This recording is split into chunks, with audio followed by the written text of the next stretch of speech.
ಶ್ರೀ ಗಣಪತಿ ಶಾರದಾ ಗುರುಭ್ಯೋ ನಮಃ.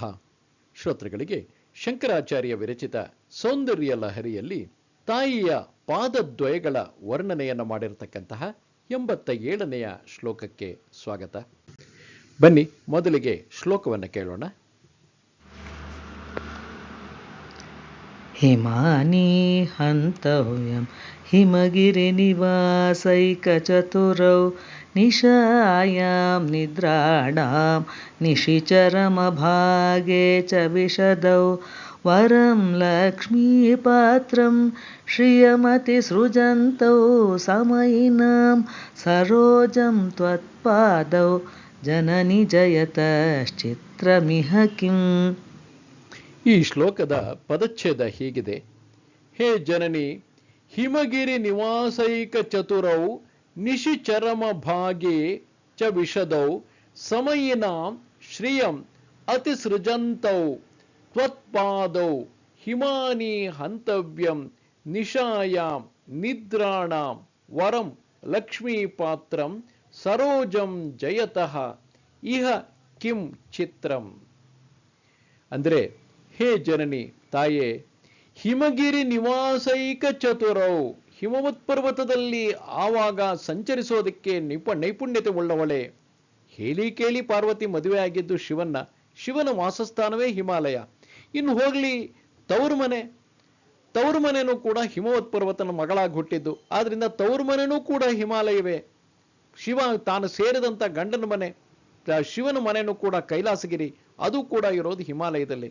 ಆದ್ರಿಂದ ಎಲ್ಲೇ ನೀವು ಇದು ಮಾಡಿದ್ರು ಸಹ ಆಕೆ ಹಿಮಾಲಯದಲ್ಲೇ ಓಡಾಡ್ತಾ ಇರಬೇಕು. ಈ ಪಹಾಡಿ ಅಂದರೆ ಆ ಪರ್ವತ ಪ್ರದೇಶದ ಜನ ಇರ್ತಾರಲ್ಲ, ನಾವು ನೋಡಿದ್ರೆ ಅವರಿಗೆ ಆಶ್ಚರ್ಯ ಆಗುತ್ತೆ. ನಾವು ಅದೇ ಹಿಮಾಲಯ ಪರ್ವತ ಶ್ರೇಣಿಗೆ ಹೋದಾಗ ನಮಗೆ ಏದುಸಿರು ಬರ್ತಾ ಇರುತ್ತೆ, ತಡ್ಕೊಳಕ್ಕಾಗ್ತಾ ಇರಲ್ಲ. ಯಾಕಂದ್ರೆ ಆಕ್ಸಿಜನ್ ತುಂಬಾ ಕಡಿಮೆ ಆಗಿರುತ್ತೆ. ನಮಗೆ ಆ ಬೆಟ್ಟ ಗುಡ್ಡಗಳ ಹತ್ತಿ ಅಭ್ಯಾಸ ಇಲ್ಲ. ಆದ್ರೂ ಅವ್ರು ಎಷ್ಟು ಸಲೀಸಾಗಿ ಬೆಟ್ಟ ಗುಡ್ಡಗಳನ್ನೆಲ್ಲ ಹತ್ಕೊಂಡು ಹೋಗ್ತಾ ಇರ್ತಾರೆ. ಅವರಿಗೆ ಯಾವ ಏದುಸಿರು ಬರೋದಿಲ್ಲ. ನಾನೊಂದ್ಸರಿ ಈ ಕೈಲಾಸ ಮಾನಸ ಸರೋವರ ಯಾತ್ರೆ ಹೋದ ಹಾಗೇನೆ ನಮ್ಗೆ ಏದುಸಿರು ಬರ್ತಾ ಇದೆ, ನಡೆಯಕ್ಕಾಗ್ತಾ ಇಲ್ಲ. ಅವ್ನು ತೋರಿಸ್ತಾ ಇದ್ದಾನೆ, ಇಲ್ಲೇ ನೋಡಿ ನಿಮ್ ಕುದುರೆ ನಿಂತಿದೆ, ಬನ್ನಿ ಇಲ್ಲಿ ತನಕ ನಡ್ಕೊಂಡ್ ಬನ್ನಿ, ಅಲ್ಲಿ ಬಂದು ಹತ್ತಿ ಅಂತ ಅವನ ಭಾಷೆಯಲ್ಲಿ ಹೇಳ್ತಾ ಇದ್ದಾನೆ. ಆದ್ರೆ ಅವ್ನ ಕೈ ತೋರಿಸೋದ್ರಲ್ಲೇ ಗೊತ್ತಾಗುತ್ತೆ. ಆದ್ರೆ ಇಲ್ಲಿಂದ ಅಲ್ಲಿಗೆ ನಡ್ಕೊಂಡು ಹೋಗೋಷ್ಟೊತ್ತಿಗೆ ಏದುಸಿರು ಬರ್ತಾ ಇದೆ, ತಡ್ಕೊಳಕ್ ಆಗ್ತಾ ಇಲ್ಲ. ನಮ್ಗೆ ಅಷ್ಟು ಕಡಿಮೆ ಆಕ್ಸಿಜನ್ ಇರ್ತಕ್ಕಂಥ ಪ್ರದೇಶದಲ್ಲಿ ಓಡಾಡಿ ನಮ್ಗೆ ಹೆಚ್ಚು ಅಭ್ಯಾಸ ಇರೋದಿಲ್ಲ. ಆಮೇಲೆ ಆ ಬೆಟ್ಟ ಗುಡ್ಡಗಳನ್ನ ನಾವು ಎಲ್ಲಿ ಸಿಟಿನಲ್ಲಿ ಬೆಳೆದವರು, ಸಿಟಿನಲ್ಲಿ ಸಮತಟ್ಟಾಗಿರೋ ನೆಲದ ಮೇಲೆ ಸ್ವಲ್ಪ ಏನಾದ್ರು ಬೆಟ್ಟ ಗುಡ್ಡ ಹತ್ತಬೇಕು ಅಂತಂದ್ರೆ ಕಾರಲ್ಲ ಗಾಡಿನಲ್ಲಿ ಕೂತ್ಕೊಂಡು ಹೋಗ್ತೀವಿ, ಮಾಡ್ತೀವಿ, ಬರ್ತೀವಿ. ಎಲ್ಲೂ ಕೂಡ ನಾವು ಕಷ್ಟಪಟ್ಟು ಹತ್ತಿ ಇಳಿದು ಮಾಡೋದಿಲ್ಲ. ಆದ್ರೆ ಅವರು ಹಾಗಲ್ಲ. ಅಲ್ಲಿ ಅದ್ಭುತವಾಗಿ ಗಮನಿಸಿದ್ರೆ ಆ ಕೈಲಾಸ ಪರಿಕ್ರಮದಲ್ಲಿ ಒಂದೇ ದಿವಸದಲ್ಲಿ ಅವರು 2-3 ಸಲ ರೌಂಡ್ ಹೊಡಿತಾನೆ ಇರ್ತಾರೆ. ಕೈಲಾಸ ಪರಿಕ್ರಮಕ್ಕೆ ನಮಗೆ 3 ದಿವಸ ಸಮಯ ಕೊಟ್ಟು ಸಹ 3 ದಿವಸದಲ್ಲಿ ಮುಗಿಸಿ ಏನೋ ಬಹಳ ದೊಡ್ಡ ಸಾಹಸ ಮಾಡಿದ್ವಿ ಅಂತ ಅವರು ಹೇಳ್ಕೊತಾ ಇದ್ರು. ಕೈಲಾಸ ಯಾತ್ರೆ ಅಷ್ಟು ಮುಗಿಯೋಷ್ಟೊತ್ತಿಗೆ ಸುಮಾರು ಒಂದು 100 ಸಲ ಆದ್ರೂ ಅವರು ಪ್ರದಕ್ಷಿಣೆ ಹಾಕಿರ್ತಾರೆ ನಾವು ಕೈಲಾಸಗಿರಿಗೆ. ನಿಜವಾಗ್ಲೂ ಅವರು ಶಿವಶರಣರೇ, ಶಿವಗಣಗಳೇ ಅಂತ ಹೇಳಬೇಕು. ಎನಿವೆ, ಮತ್ತೆ ವಾಪಸ್ ಇಲ್ಲಿಗೆ ಬಂದ್ರೆ, ಅಂದ್ರೆ ಆ ಕಾರಣದಿಂದಾಗಿ ತಾಯಿ ಹಿಮಾಲಯದಲ್ಲಿ ಯಾವುದೇ ಹಿಮವತ್ ಪರ್ವತದ ಎಂಥ ಕಠಿಣವಾದ ಶಿಲೆ ಮೇಲೂ ಆರಾಮಾಗಿ ಸಂಚರಿಸ್ತಕ್ಕಂಥ ನೈಪುಣ್ಯತೆ ಇರ್ತಕ್ಕಂಥವಳು ನಿಶಿಚರಮ ಭಾಗೇಚ ವಿಷದವು, ഇരുಳು ಹಗಲು ಒಪ್ಪುತ್ತಿದ್ದಂತಹ, ಹಗಲು ರಾತ್ರಿ ಅಂತ ನೋಡ್ದಲೇನೆ ಓಡಾಡ್ತಾ ಇದ್ದಂಥವಳು, ಸಮಯಿನಾಂ ಶ್ರಿಯಂ ಅತಿ ಸೃಜಂತವು, ಸಮಯಿಗಳಾದ ಅಂದ್ರೆ ಕೆಲವರು ಸಮಯಾಚಾರವನ್ನ ಪಾಲನೆ, ಸಮಯಾಚಾರ ಅಂತಕ್ಕಂತಹದ್ದು ಒಂದು ಆಚಾರ, ಇದರದ್ದು ಪದ್ಧತಿ, ಅಥವಾ ಸಾಧಕರು ಅಂತ ನಾವು ತಗೋಬಹುದು. ಅದರ ಬಗ್ಗೆ ಗೊತ್ತಿಲ್ಲದಿದ್ರೆ ಭಕ್ತರಿಗೆ ಲಕ್ಷ್ಮೀ ರೂಪವಾದ ಐಶ್ವರ್ಯವನ್ನ ಅಧಿಕವಾಗಿ ಕೊಡುವಂತಹದ್ದು ತ್ವತ್ಪಾದವು, ನಿನ್ನ 2 ಪಾದಗಳು. ಇಲ್ಲಿ ಐಶ್ವರ್ಯ ಅಂತಂದು ಮಾತ್ರಕ್ಕೇನೋ ದುಡ್ಡು ಕಾಸು ಇದನ್ನ ಕೊಡ್ತಾಳೆ ಅಂತಲ್ಲ. ಐಶ್ವರ್ಯ ಅಂತಕ್ಕಂತಹದ್ದು ನಿಜವಾದ ನಿಧಿ. ಮನುಷ್ಯನಿಗೆ ಬಹಳಷ್ಟಿದೆ. ನಾವು ಸಾಮಾನ್ಯ ಐಶ್ವರ್ಯ ನಿಧಿ ಅಂತ ಇದ್ದಂಗೆ ಏನಾಗುತ್ತೆ, ನಮಗೆ ಮೊದಲು ಕಾಣೋದೇ ದುಡ್ಡು ಕಾಸು, ಆಸ್ತಿ, ಸಂಪತ್ತು. ಆಮೇಲೆ ಬರುತ್ತೆ ಕೀರ್ತಿ, ಅಧಿಕಾರ, ಅಂತಸ್ತು, ಇವೆಲ್ಲವೇ.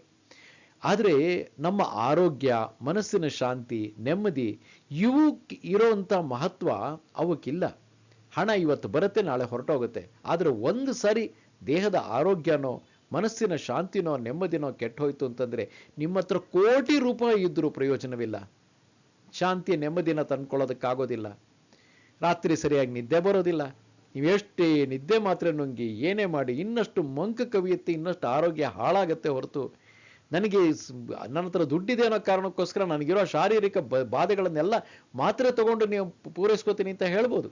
ನನ್ನ ಪರಿಚಯದವರೊಬ್ಬರು ಹೇಳ್ತಾ ಇದ್ರು, ಅವರಿಗೆ ಸ್ವಲ್ಪ ಕಿಡ್ನಿ ಏನೋ ಪ್ರಾಬ್ಲಮ್ ಆಗಿತ್ತು. ತೊಂದರೆ ಇಲ್ಲ, ಡಯಾಲಿಸಿಸ್ ಮಾಡ್ತಾ ಇದ್ದಾರೆ, ₹1,00,000 ಆಗುತ್ತಂತೆ ವರ್ಷಕ್ಕೆ. ಆಗಿನ ಕಾಲದಲ್ಲಿ ₹1,00,000 ಆಗುತ್ತಂತೆ. ನಾನೊಂದು 10 ಲಕ್ಷ ಇಟ್ಕೊಂಡಿದ್ದೀನಿ, ಅದು 10 ವರ್ಷ ಬದುಕ್ತೀನಿ ಅಂತ. ಹಾಗಾಗೋದಿಲ್ಲ. ಅವ್ರು ಒಂದು 2-3 ವರ್ಷದಲ್ಲೇ ಹೋಗೇ ಬಿಟ್ರು. ಹಣ ನಮ್ಮಲ್ಲಿ ಇತ್ತು ಅಂತಂದ್ ಮಾತ್ರಕ್ಕೆ ಆರೋಗ್ಯ ಕೊಂಡ್ಕೊಳಕ್ಕಾಗಲ್ಲ, ಮನಸ್ಸಿನ ಸಮಾಧಾನ ನೆಮ್ಮದಿ ಕಂಡ್ಕೊಳಕ್ಕಾಗಲ್ಲ. ಇವುಗಳನ್ನೆಲ್ಲ ಮೀರಿದ್ದಿದೆ. ಅದಕ್ಕೆ ನಾವಿನ್ನೂ ಪ್ರಯತ್ನವೇ ಮಾಡಿರೋದಿಲ್ಲ. ಮುಕ್ತಿ ಸುಖ ತಾಯಿ ಭಕ್ತಿನಲ್ಲಿ, ಆಕೆಯ ಪಾದ ಭಕ್ತಿನಲ್ಲಿ ಮುಳುಗೇಳ್ತಾ ಇರ್ತಕ್ಕಂಥವ್ರು. ನಾವು ಕೆಲವು ಭಕ್ತರನ್ನ, ಭಕ್ತ ತುಕಾರಾಮ್ ಇರ್ಬೋದು, ಭಕ್ತ ಕುಂಬಾರ ಇರ್ಬೋದು, ಇವರೆಲ್ಲ ಭಕ್ತಿಯಿಂದ ವಿಠಲನ ಭಕ್ತಿನಲ್ಲಿ ಹಾಡೋದನ್ನ ನೋಡಿದೀವಿ, ಸಿನಿಮಾಗಳಲ್ಲಿ ನೋಡಿದೀವಿ ಅಷ್ಟೇ. ಅಥವಾ ಪ್ರತ್ಯಕ್ಷವಾಗಿ ಕೂಡ ನೀವು ಕೆಲವು ಕಡೆ ಅಂತಹ ಭಕ್ತಿಯಿಂದ ಹಾಡಿ ಕುಣಿತಾ ನಿಲಿದಾಡ್ತಾ ಖುಷಿಯಾಗಿರೋರನ್ನ ನೋಡ್ಬೋದು. ಆ ಆನಂದ ಅವರಿಗೆ ಭಕ್ತಿನಲ್ಲಿ ಯಾವ ಆನಂದ ಸಿಗುತ್ತೋ ಆ ಐಶ್ವರ್ಯ ನಿಧಿ ಎದುರುಗಡೆ ಉಳಿದವೆಲ್ಲವೂ ನಿಕೃಷ್ಟ.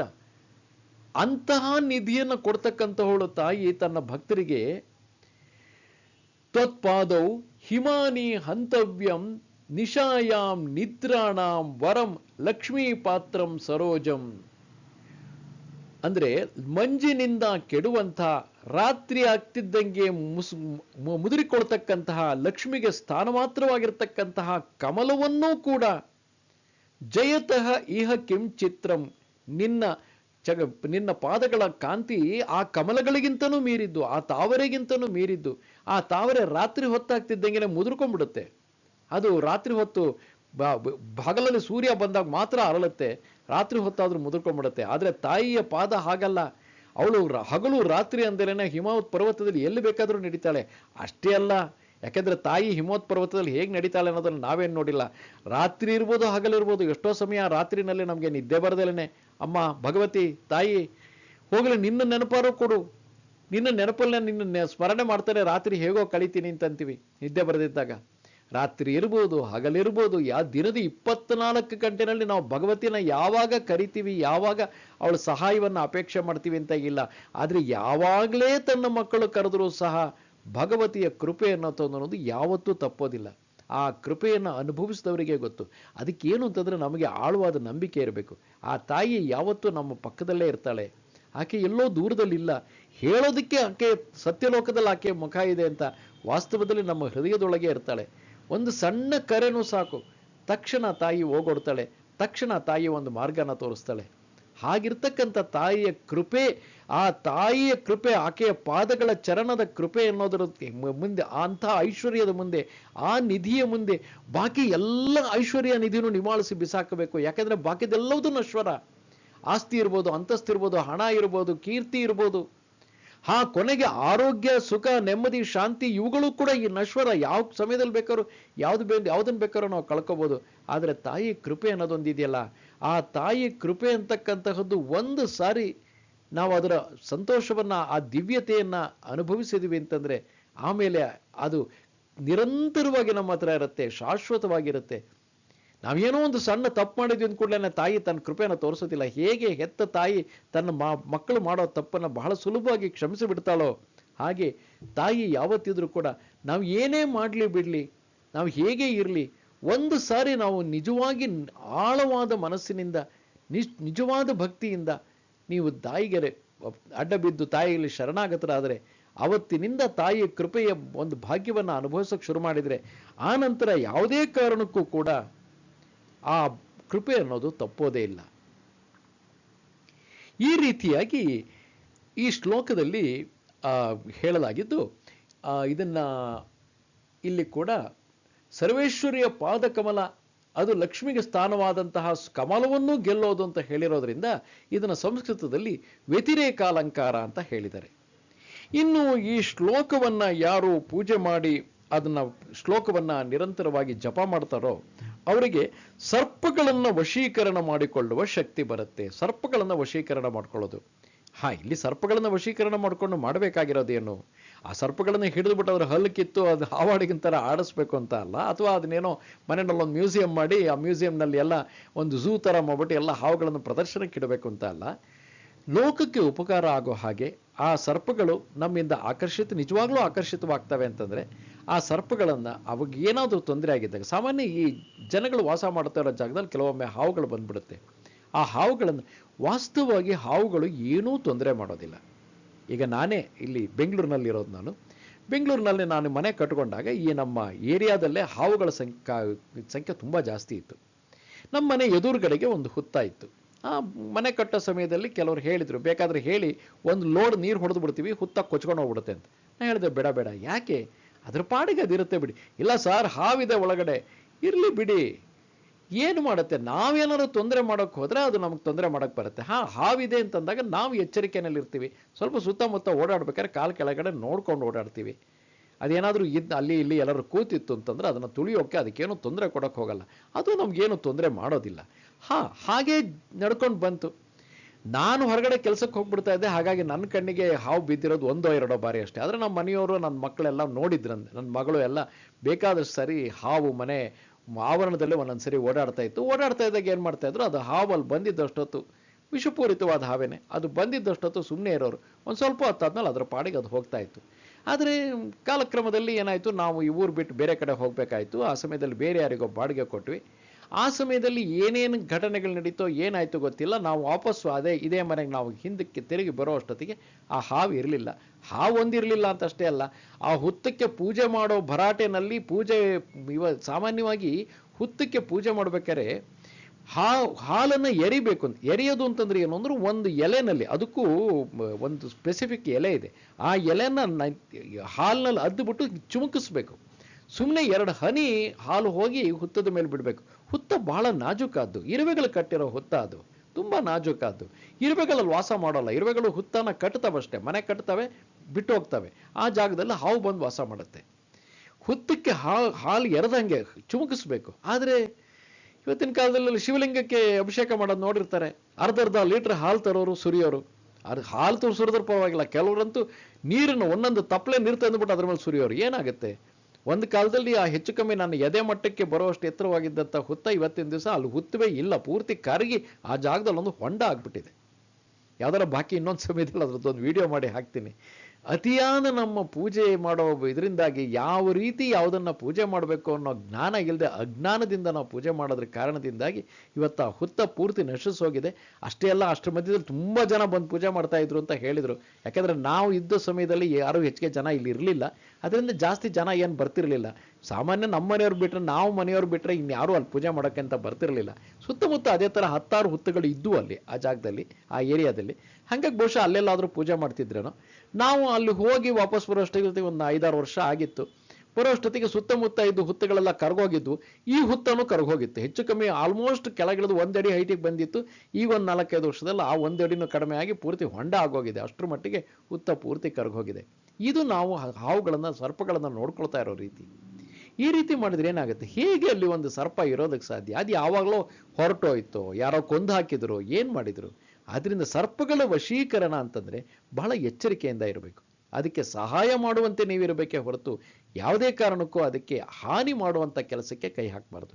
ಒಂದು. ಇನ್ನೊಂದು, ಈ ಸರ್ಪಗಳ ವಶೀಕರಣ ಅಂತಂದರೆ, ಈ ಸಾಮಾನ್ಯ ಈ ವಶೀಕರಣದ ವಿಷಯ ಬಂದಾಗೆಲ್ಲ ಒಂದು ಪಾಯಿಂಟ್ನ ನೀವು ನೆನಪಲ್ಲಿ ಇಟ್ಕೋಬೇಕು. ನಾವು ಯಾವುದೇ ಒಂದು ಸಾಧನೆ, ತಾಯಿಯ ಕೃಪೆ ನಮ್ಮ ಮೇಲೆ ಇದೆ ಅಂತಂದರೆ, ಆ ತಾಯಿ ಮುಂದೆ ಒಂದು ಶ್ಲೋಕ ಬರುತ್ತೆ, ತಾಯಿ ಕೃಪೆ ಇದೆ ಅಂತಂದ್ರೆ ನಿಮಗೆ ಎಲ್ಲ ರೀತಿಯ ಐಶ್ವರ್ಯಗಳು ಸಿಗುತ್ತೆ. ಬರೀ ಜುಜುಬಿ ದುಡ್ಡು ಕಾಸಿನ ಐಶ್ವರ್ಯ ಅಷ್ಟೇ ಅಲ್ಲ, ಎಲ್ಲ ರೀತಿಯ ಐಶ್ವರ್ಯದ ಜೊತೆ ಅವನು ಅತ್ಯಂತ ಸುಂದರಾಂಗನೂ ಆಗ್ತಾನೆ, ಅತ್ಯಂತ ಆಕರ್ಷಣೀಯ ವ್ಯಕ್ತಿ ಆಗ್ತಾನೆ. ಆ ಆಕರ್ಷಣೆ ಎಷ್ಟರ ಮಟ್ಟಿಗೆ ಇರುತ್ತೆ ಅಂತಂದ್ರೆ, ಸರ್ಪಗಳು ಕೂಡ ನಿಮ್ಮ ಎದುರುಗಡೆ ಬಂದ್ರೆ, ಯಾಕಂದ್ರೆ ಹಿಂದೆ ಒಂದ್ಸರಿ ನಮ್ಮ ಗುರುಗಳು ಹಾಗೆ ಹೇಳಿದ್ರು, ನಮ್ಮ ಮನೆ ಹತ್ರ ಎದುರುಗಡೆ ಹುತ್ತ ಇದೆ, ಆ ಹುತ್ತದಲ್ಲಿ ಹಾವಿದೆ, ಹಾವು ಓಡಾಡ್ತಾ ಇರುತ್ತೆ ಅಂತಂದಾಗ, ಅಪ್ಪ ನಿಮ್ಮ ಮನೆಯಲ್ಲಿ ನೀನು ಪೂಜೆ ಮಾಡ್ತಾ ಇದೀಯ ತಾನೆ, ಸಾತ್ವಿಕವಾಗಿ ಜೀವನ ನಡೆಸಿ. ಹೊಡಿತೀನಿ, ಇದನ್ನು ಹೊಡೆದಾಕ್ಬೇಕು ಅನ್ನೋದು ನಿಮ್ಮ ಮನಸ್ಸಿನಲ್ಲಿ ಕೂಡ, ಮನಸ್ಸಿನ ಭಾವನೆಯಲ್ಲಿ ಕೂಡ ಯಾವತ್ತೂ ಬರಬಾರ್ದು. ಈ ಹಾವನ್ನು ಕೊಲ್ಲಬೇಕು ಅನ್ನೋ ಭಾವ ಕೂಡ ನಿಮ್ಮಲ್ಲಿ ಯಾವತ್ತೂ ಬರದ ಹಾಗೆ ಸಾತ್ವಿಕವಾಗಿ ಜೀವನ ನಡೆಸಿ, ಸಾತ್ವಿಕ ಸ್ವಭಾವದಿಂದ ಇರಿ. ಆ ಹಾವಿಗೆ ನಿಮ್ಮ ಒಳಗಿನ ಅಂತಃಕರಣದ ಭಾವನೆ ತಟ್ಟುತ್ತೆ, ಅದು ನಿಮ್ಮ ಮನೆಯವರಿಗೂ ಯಾರಿಗೂ ಏನು ತೊಂದರೆ ಮಾಡೋಲ್ಲ, ಅದ್ರ ಪಾಡಿಗೆ ಅದಿರುತ್ತೆ. ನಿಮ್ಮ ಪಾಡಿ ನೀವಿರಿ, ಅದ್ರ ಪಾಡಿಗೆ ಅದಿರುತ್ತೆ. ಯಾಕೆ ಅಂತಂದರೆ ಈ ಜಾಗದಲ್ಲಿ ಬೆಕ್ಕು ಬರ್ತಾ ಇರುತ್ತೆ, ಇಲಿ ಬರ್ತಾ ಇರುತ್ತೆ, ಅಳಿಲು ಬರ್ತಾ ಇರುತ್ತೆ, ಸಾಕಷ್ಟು ಪ್ರಾಣಿಗಳು ಬಂದು ಹೋಗಿ ಮಾಡ್ತಾ ಇರುತ್ತೆ. ವಾಸ್ತವದಲ್ಲಿ ಇದು ಆ ಎಲ್ಲ ಪ್ರಾಣಿಗಳು ಇದ್ದಿದ್ದ ಜಾಗವೇ ಇದು. ಆ ಜಾಗಕ್ಕೆ ನಂತರ ಮನುಷ್ಯರಾಗಿ ನಾವು ಬಂದ್ಬಿಟ್ಟು ಇಲ್ಲಿ ಮನೆ ಕಟ್ಕೊಂಡಿದ್ದೀವಿ. ಆ ಕಾರಣದಿಂದಾಗಿ ಅವುಗಳನ್ನು ಒಂದೇ ಸಲಕ್ಕೆ ಒದ್ದೋಡಿಸ್ಬಿಡಕ್ಕೆ ಬರೋದಿಲ್ಲ. ಅವುಗಳ ಜೊತೆ ಸಹಬಾಳ್ವೆ, ಯಾವುದೇ ಪ್ರಾಣಿಗಳ ಜೊತೆ ಸಹಬಾಳ್ವೆ ಮಾಡಿಸ್ತಕ್ಕಂಥ ಒಂದು ಭಾವವನ್ನು ಕಲ್ತುಕೊಂಡ್ರೆ, ಆ ತಾಯಿಯ ಕೃಪೆ ನಮ್ಮ ಮೇಲೆ ಪೂರ್ಣ ಮಟ್ಟಿಗಿದ್ದರೆ, ಆ ಸರ್ಪಗಳು ವಶೀಕರಣ ಅಂದ ಮಾತ್ರಕ್ಕೆ ನಮ್ಮ ಕೈಗೆ ಸಿಗಬೇಕು ಅಂತಲ್ಲ, ನಮ್ಮಗಳ ಜೊತೆ ಒಂದು ಸೌಹಾರ್ದ ಭಾವನೆ ಇಟ್ಕೊಂಡಿರುತ್ತೆ. ಅನವಶ್ಯಕವಾಗಿ ಬಂದು ಹಾವನ್ನು ನೀವು ಕೋಲಿಂದ ಹೊಡೆಯೋಕ್ಕೋ ಕಾಲಿಂದ ತುಳಿಯೋಕ್ಕೋ ಹೋಗದೇನೆ ಯಾವ ಹಾವು ತಾನಾಗಿ ಅಟ್ಟಿಸ್ಕೊಂಡು ಬಂದು ಕಚ್ಚೋಲ್ಲ. ಅದು ನಮ್ಮ ಭ್ರಮೆ ಅಷ್ಟೇನೆ. ಆದ್ದರಿಂದ ಮೊದಲು ನಮ್ಮೊಳಗೆ ನಾವು ಸಾತ್ವಿಕ ಭಾವವನ್ನು ಬೆಳೆಸ್ಕೊಂಡ್ರೆ, ಎಷ್ಟರ ಮಟ್ಟಿನ ಸಾತ್ವಿಕ ಭಾವನೆ ಅಂತಂದ್ರೆ ಎದುರುಗಡೆನೇ ಒಂದು ಹಾವು ಬಂದ್ರು ನೀವು ಕೈ ಮುಗಿದ್ರೆ ಸಾಕು, ಅದ್ರ ತನ್ನ ಪಾಡಿ ತಾನು ಹೊರಟೋಗುತ್ತೆ.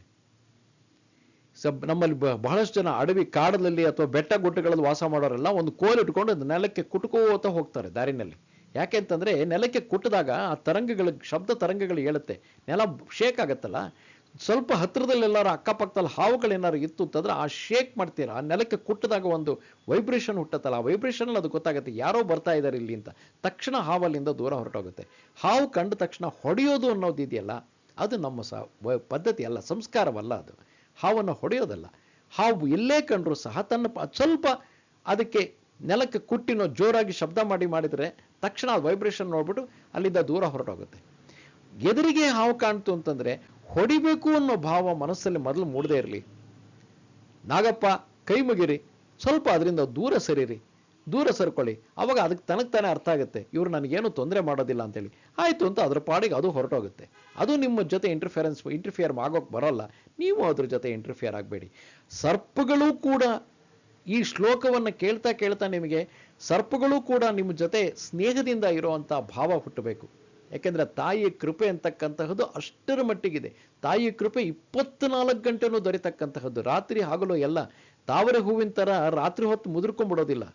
ಇವತ್ತು ರಾತ್ರಿ ದೇವ್ರು ಮಲಗಿ, ತಿರುಪತಿ ತಿಮ್ಮಪ್ಪಂಗೂ ಅಷ್ಟೇ, ರಾತ್ರಿ ಹೊತ್ತು ಮಲಗಿರ್ತಾನೆ, ಬೆಳಗ್ಗೆ ಎಚ್ಚರ ಆಗುತ್ತೆ, ಬೆಳಗ್ಗೆ ಎಬ್ಬಿಸ್ಬೇಕು ಸುಪ್ರಭಾತ ಹಾಡಿ ಅಂತೆಲ್ಲ. ಇವೆಲ್ಲ ನಮ್ಮ ಕಲ್ಪನೆಗಳು ಮಾಡ್ಕೊಂಡಿರೋದು. ನಾವು ಭಗವಂತನನ್ನ ನಮ್ಮ ಮಗು ಥರ, ತಂದೆ ಥರ, ತಾಯಿ ಥರ ನೋಡ್ತಾ ಇರೋದ್ರಿಂದ ಆ ರೀತಿ ಕಲ್ಪನೆಗಳಷ್ಟೇ ಹೊರತು ಭಗವಂತ ಮಲಗೋದಿರ್ಲಿ, ಕಣ್ಣು ಮುಚ್ಚಿದ್ರೆ ಸಾಕು ಇಡೀ ಪ್ರಪಂಚ ಅಂಧ ತಮಸ್ಸಿನಲ್ಲಿ ಮುಳುಗೋಗ್ಬಿಡುತ್ತೆ.